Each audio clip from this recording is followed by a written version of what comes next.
Come on, Robin. To the Batcave. We haven't one moment to lose. The strongest memories of the 60s Batman was that it permeated our culture. It was everywhere you turned. It was everywhere you looked.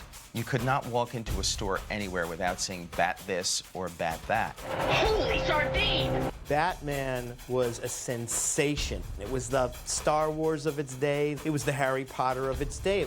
We couldn't get enough. It caught something that could never be duplicated again. There was still an innocence in this country back in the 60s that you do not have now. Support your police. That's our message. Well said, Robin. There was something that, in a very basic way, appealed about Batman to people, even more than Superman. What was really important was the fun of two guys dressed in these outfits fighting extreme bad guys and making a statement. This is an extension of the 60s pop culture. I was 4 years old, so I thought it was the greatest achievement in pop culture ever.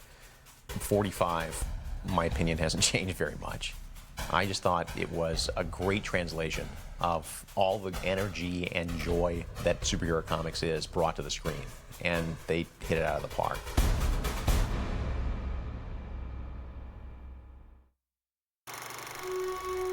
When you actually look at the Batman history, it's so many different things. It's time travel stories, it's detective stories, it's superheroes, it's supervillains, it's film noir, it's goofy science fiction stuff. The genius of it and why it lasted is that it could sort of absorb a lot of different kinds of ideas.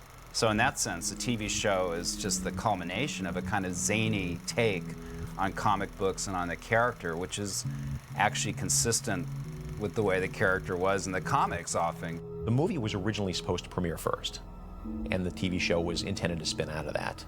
What happened was ABC TV had a disastrous slate of 1966 programming, and they brought in all these shows that were developed for late 1966, and in a mad rush of panic, put them on in January, and that's when Batman hit. And boy, that just took off. The night the Batman TV series premiered on ABC, I was in 7th grade. I had been a comic book fan since I was 3 years old. I heard Batman was coming on TV. I couldn't wait. I couldn't believe, really for me, it was the first time since the George Reeves Superman show that a major comic book character was going to be done and done on a prominent level. There was an unprecedented amount of money being spent per episode on this show, and of course, something very special back then, it was going to be broadcast in color. The Batman TV series of 1966 was the greatest thing in the world. I was 11 years old when it went on. I was the perfect demographic for it.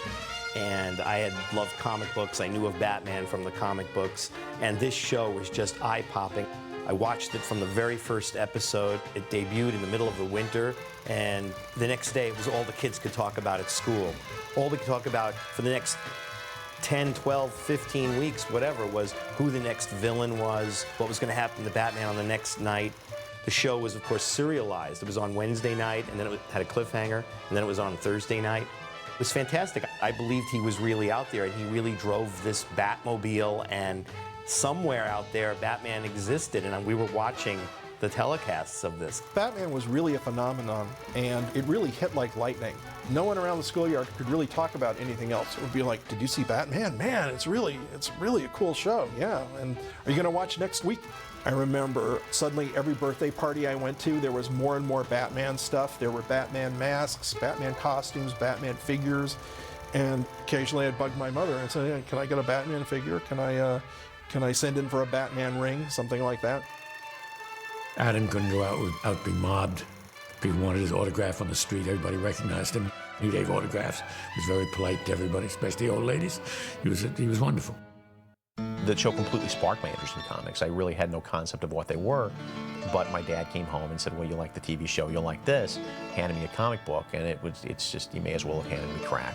Since that day, there hasn't been a single day that's gone by that I haven't read a comic or written a comic or picked up a comic and flipped through it or something like that. I wasn't born until 1970, so I didn't see the series until its second life in syndication. And of course, as any kid who saw it at a young age, you take it entirely seriously. It's as real as anything could be.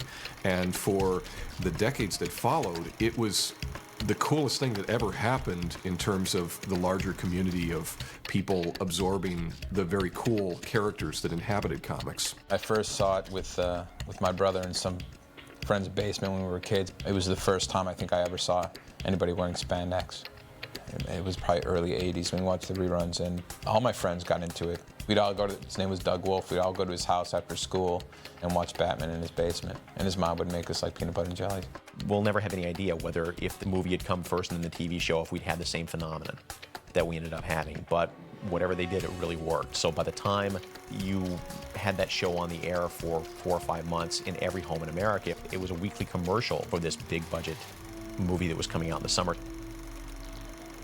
Once the ratings went through the roof, they knew they had to do something, and they wanted to put it through the movie. So they rushed the movie through without a rewrite. So Fox decided they want to make a Batman movie. The only requirement was let's use all the 4 villains, the 4 basic major villains, and that was it. And I wrote the movie. The show finished filming, I believe, in February of '66. They went into hiatus for a couple of weeks, and they started filming, I think, end of March to all of April to maybe beginning of May. And they went immediately into production because the movie came out August the 3rd of 1966. My agent called and said I can audition for the Catwoman role in the new Batman movie. I said, oh, okay. I think it was the second day of auditions. I walked in and I sat down in the chair and curled up and started licking my hand while I'm turning the pages and kneading and doing all these purring noises. I guess it worked, because not 2 days later I was in costume fittings, and 1 day later on the set filming. And filming one of the most difficult scenes, which was the bombarding from up above of Penguin's submarine. And with sparks flying every which way, the set falling apart. It was on gimbals, and so it was rocking all the time. I was literally thrown into it, barely knew the lines. Lee Merriweather came into the film at the last minute. Julie Newmar wasn't available to do it. And they held their production long enough as they could, shooting around the Catwoman character in order to find a recasting for the part.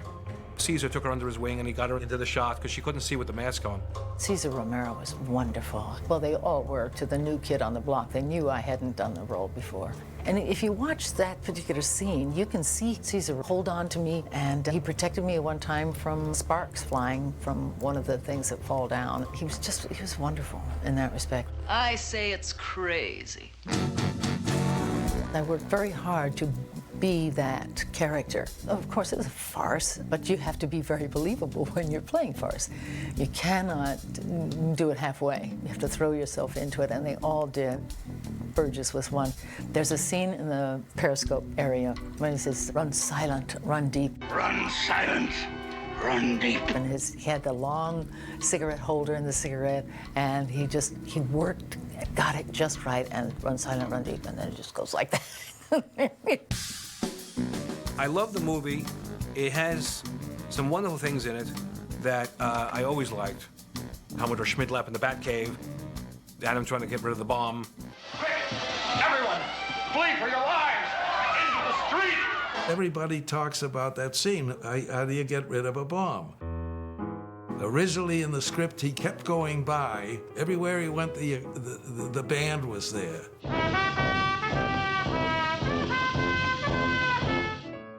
Impossible.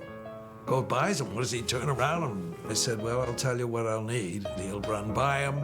He goes to one side, he goes to throw it. There is the rowboat going by there with a fella embracing his girlfriend, and he goes across, a mother duckling comes up, and you build the whole sequence. You know, and that's what a director does.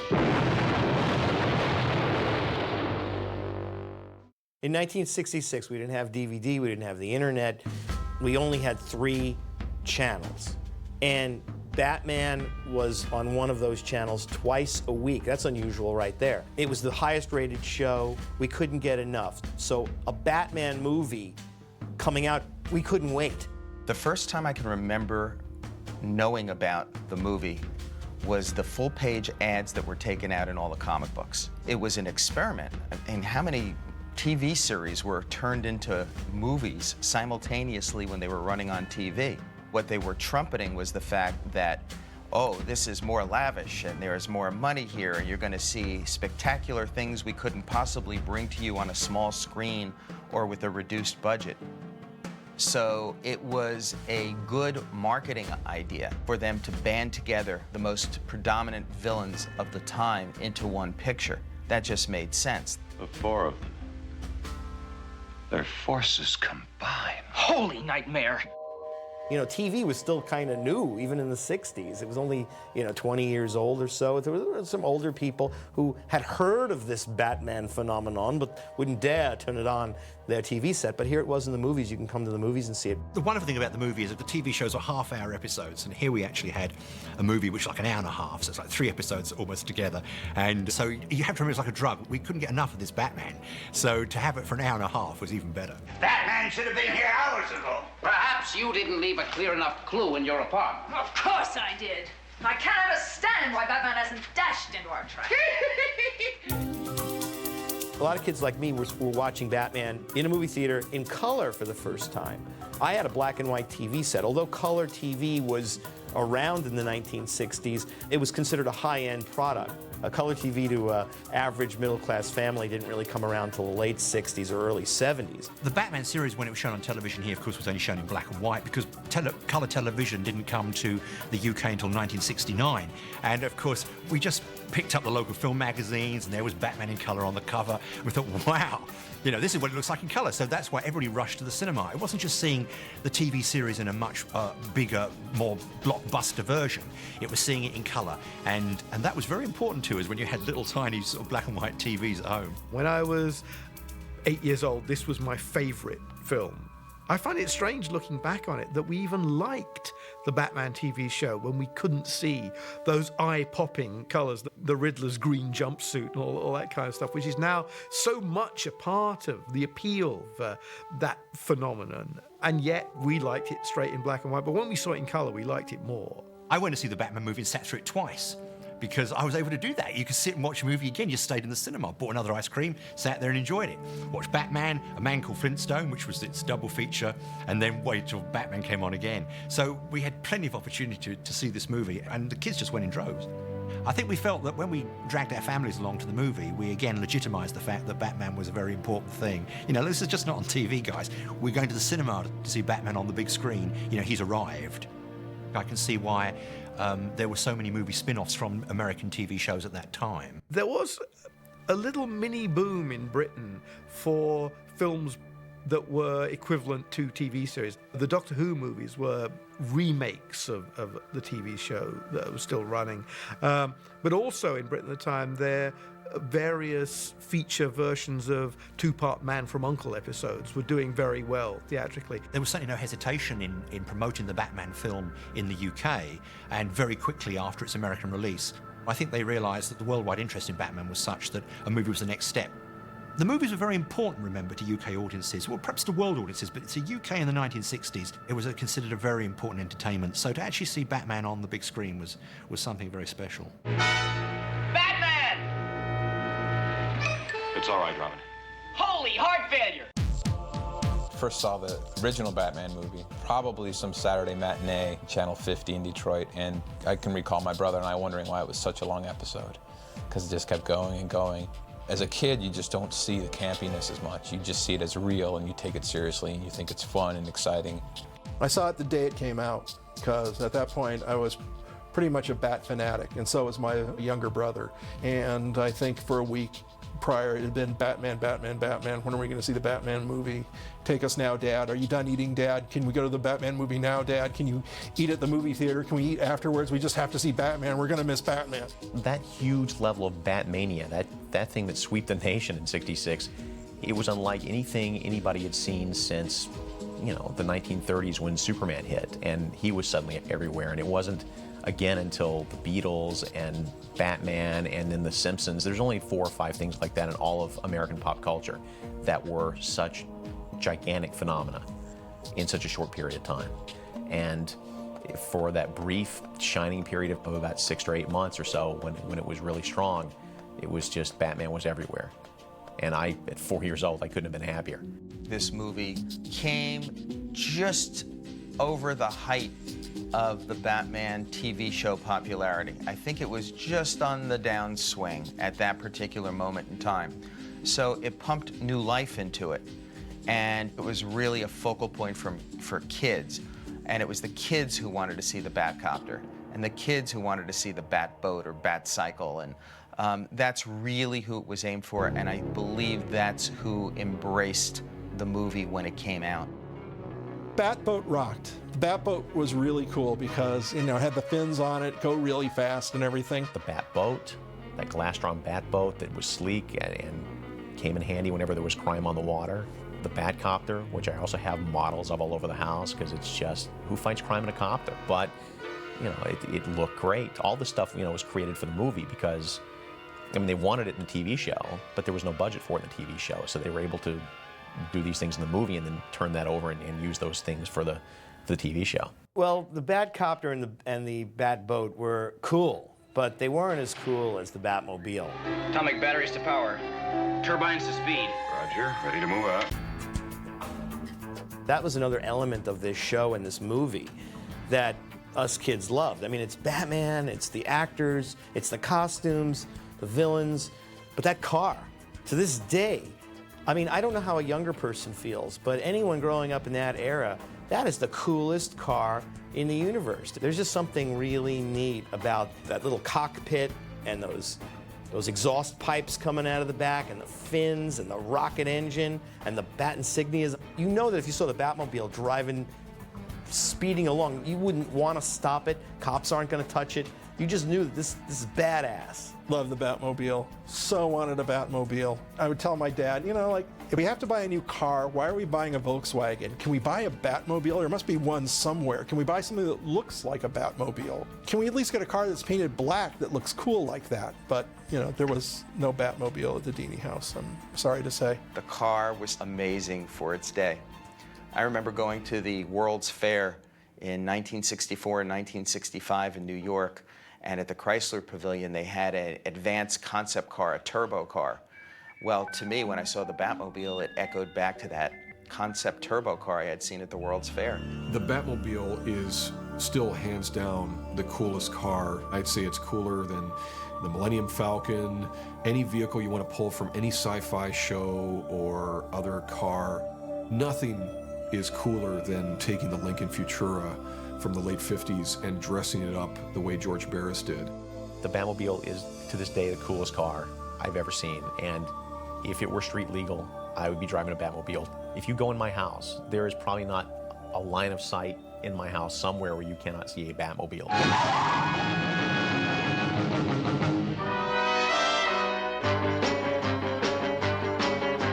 Theme song I thought was cool.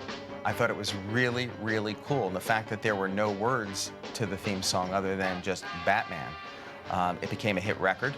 And to this day, I still will walk around New York City and hear people on their ringtones on their phones getting da-da-da-da-da-da-da. So, I mean, it has really, again, permeated our culture. I think what people forget is they used to know how to make really great theme music. Just that opening theme music for Batman just pulled you right in. It breaks my heart to some degree that Neil Hefti, who is one of the great jazz composers of all time, is known best for this. While it is an amazing theme, he's an extremely versatile human being and an extremely successful recording artist. It's an unforgettable piece of music, and there's nobody on earth at this point that it's not encoded in their DNA. You hear those few notes and you just pop right up. Great thing about the Batman movie was its influences on the things that we liked. I mean, the way it was directed, strange camera angles, shooting up at the actors, shooting sideways. And then, of course, came the fight scenes.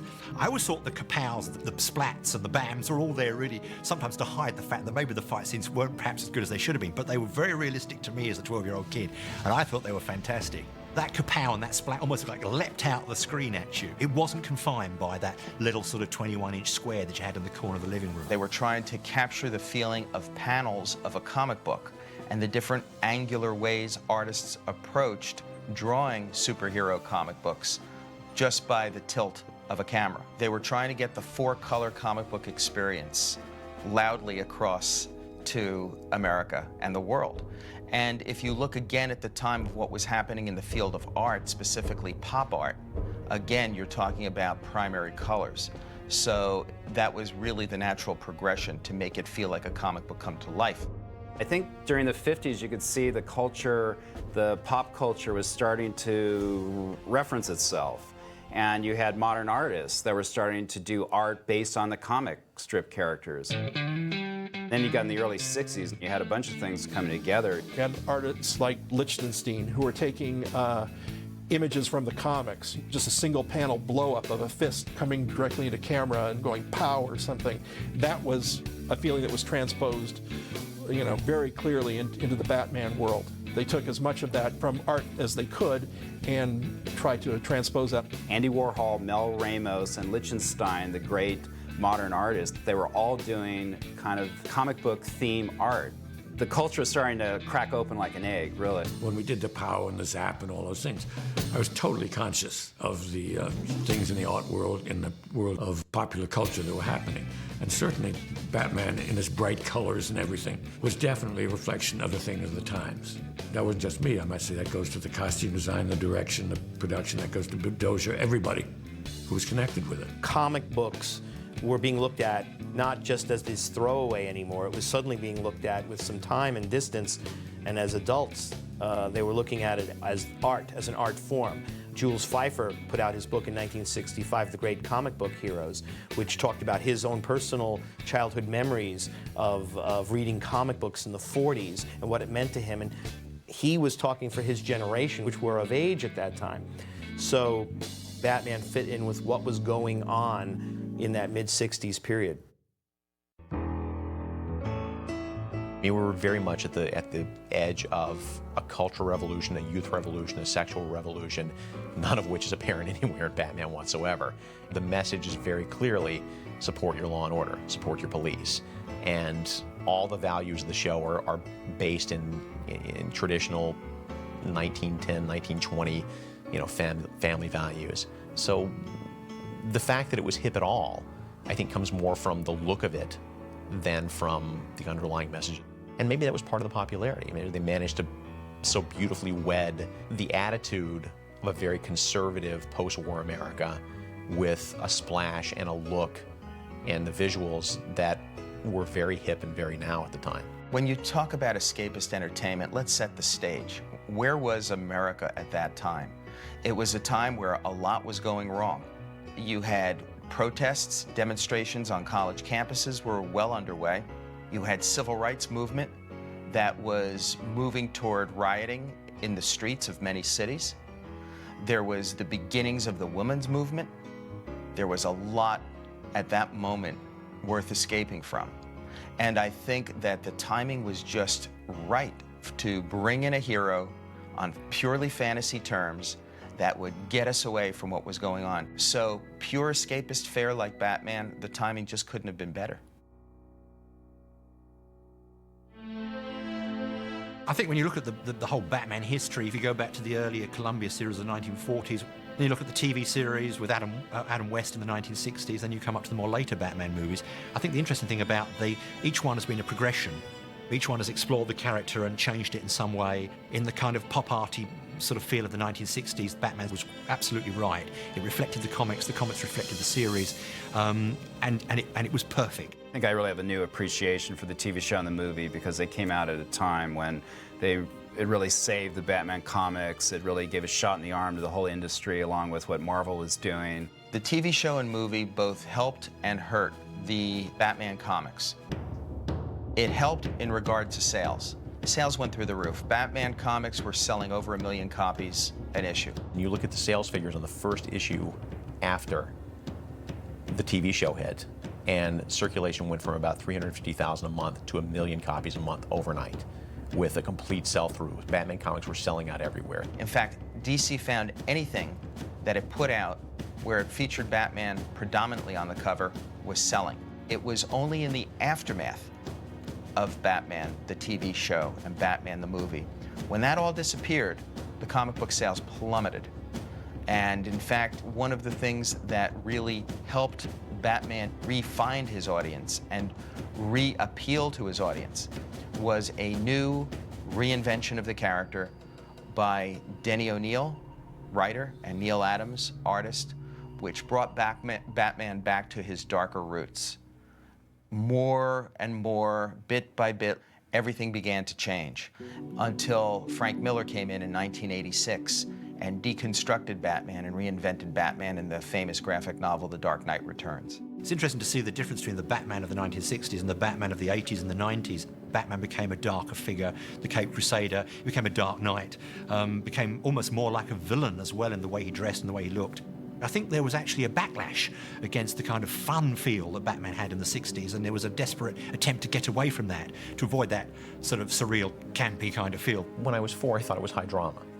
It was only after I got to be a teenager and I went through that same rebellious streak that all teenage comic book fans go through of, well, this isn't Batman. Batman is serious. Batman is all about being a grim avenger of the night. They're making fun of us. And I got over it. And I got back to reality and realized, look, Batman's such a great character and he's such an elastic character that you can take him to any extreme. You can make him the Christian Bale Dark Knight. You can do the Michael Keaton thing with him. You can make him a comedy star in a show, and it's still a great character no matter what. Batman has been portrayed many, many different ways. And really depending on when you grew up and what you were reading or seeing or hearing, that defines what to you is the one true Batman. You know what this means, don't you? The legacy of the 60s Batman is that this will always be the way some people see comic books, not just The Legend of Batman, but superheroes, comic books, across the world. It will not be forgotten. The great thing about the 60s movie was that I think it is a personification of what the series really was. It captured everything about the show we liked. And I think it brought Batman to a wider audience, but also I think made it more long-lasting. It gave it more everlasting appeal. And so that other generations are able to appreciate Batman and see just about its origins. As the poet says, on land you may command, at sea it is me. I had no idea how important it was or what the span of the fan base was, because of all ages. And they were all super enthusiastic. I was thrilled just to be a part of it. How did it go, Catwoman? Perfectly. It has something intrinsically entertaining, especially for kids, that not every kid can accept or really should be exposed to the harder-edged Dark Knight version of Batman, at least at first. It was a way of showing a hero that is cool-looking as opposed to threatening and dark, who has a good pal as a sidekick, who can get into fun adventures with colorful villains where the action is thrilling rather than grotesque. And I think that it has a tremendous amount of appeal for that. The reason they remember it so fondly is they're really remembering their youth. It takes them back to a time when the world was happier, and they associate it with things they saw at that time. And I think Batman stands for a happier time in many ways. In the 60s, at that one particular moment in our culture, when we needed an escape, when we needed a new kind of hero, there was Batman. Come on!